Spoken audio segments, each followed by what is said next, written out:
नमस्ते, स्वागत है आपका डिजिटल न्यूज में, जहां हम आपको यूपी की सबसे ताजा और महत्वपूर्ण खबरें फटाफट पेश करते हैं। आज की 10 बड़ी खबरें जानना आपके लिए बेहद जरूरी है और खास बात यह है कि सिर्फ 8 मिनट में हम आपको उत्तर प्रदेश की 10 बड़ी और ताजा खबरें भी बताएंगे। अगर आप सनातन को मानते हैं तो जय श्री राम जरूर लिखें। रोजाना यूपी की न्यूज अपडेट पाने के लिए हमारे चैनल डिजिटल न्यूज को सब्सक्राइब करना न भूलें। इकरा हसन को कहां और किसने पहनाई भगवा पगड़ी? मंदिर गाली विवाद के बीच चर्चा में सपा सांसद कैराना से सपा सांसद इकरा हसन एक नए विवाद के बाद सुर्खियों में हैं।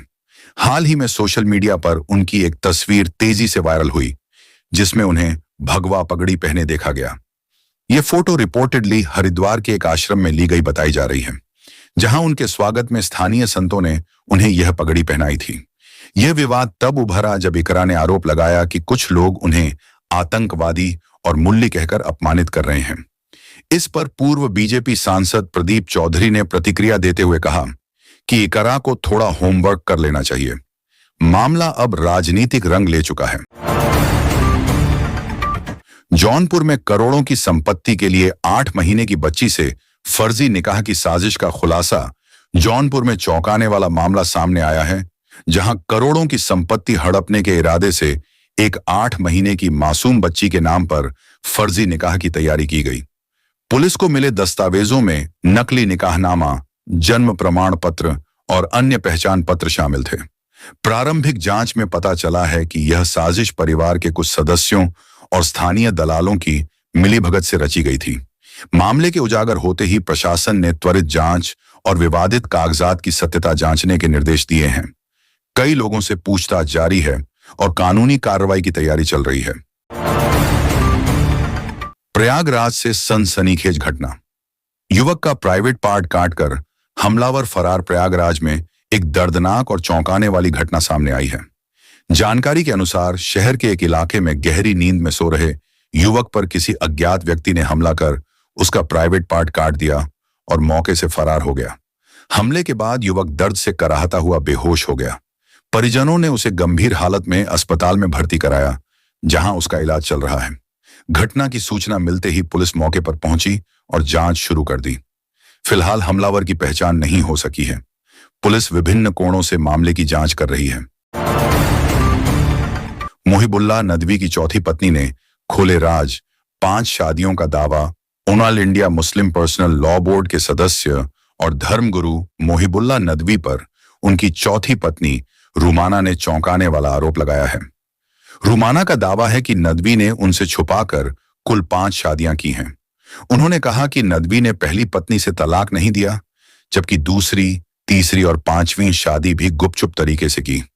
रुमाना ने बताया कि नदवी घरेलू हिंसा और मानसिक प्रताड़ना भी देते थे।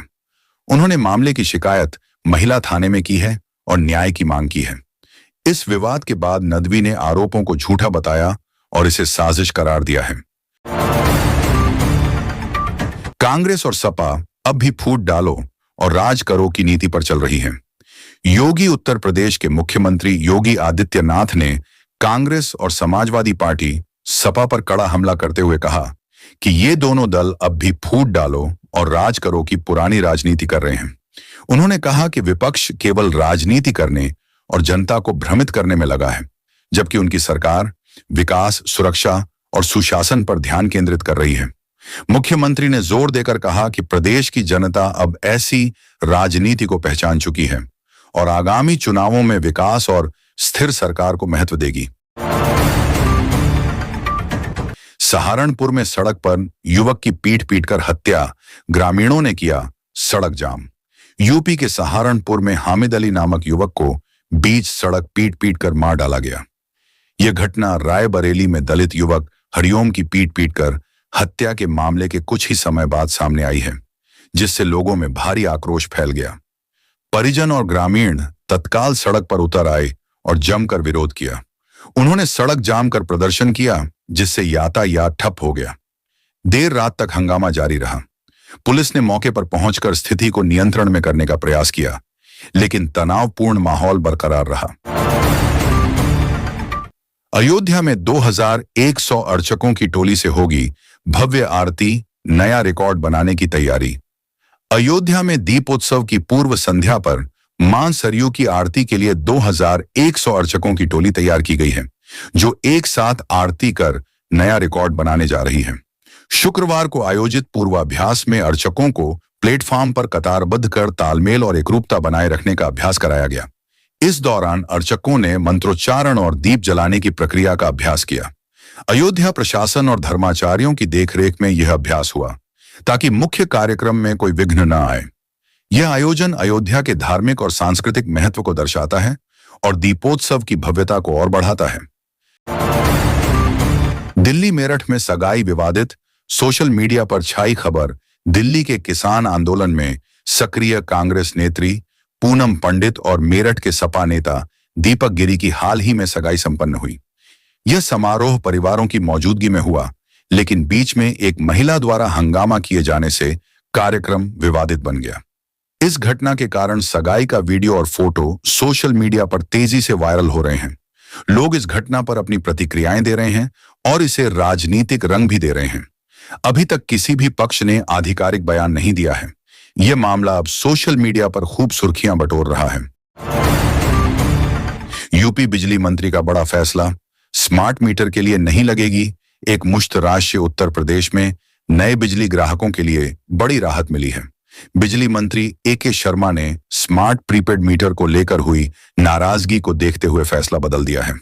अब स्मार्ट मीटर के लिए लोगों से एक मुश्त राशि वसूली नहीं जाएगी। इसके बजाय मीटर की कीमत किश्तों में देने की सुविधा प्रदान की जाएगी। यह कदम खासकर उन ग्राहकों के लिए राहत लेकर आया है जो एक साथ बड़ी रकम देने में असमर्थ थे। मंत्री का यह निर्णय प्रदेश के बिजली उपभोक्ताओं के बीच सकारात्मक प्रतिक्रिया का कारण बना है। मुझे उम्मीद है कि यह 5 बड़ी खबरें आपको अच्छी लगी होंगी। अगर आप रोजाना उत्तर प्रदेश की महत्वपूर्ण और ताजा खबरों से अपडेट रहना चाहते हैं, तो हमारे चैनल अप डिजिटल न्यूज को सब्सक्राइब जरूर करें और नोटिफिकेशन बेल को ऑन करें। आपकी जानकारी हमारा मिशन। धन्यवाद।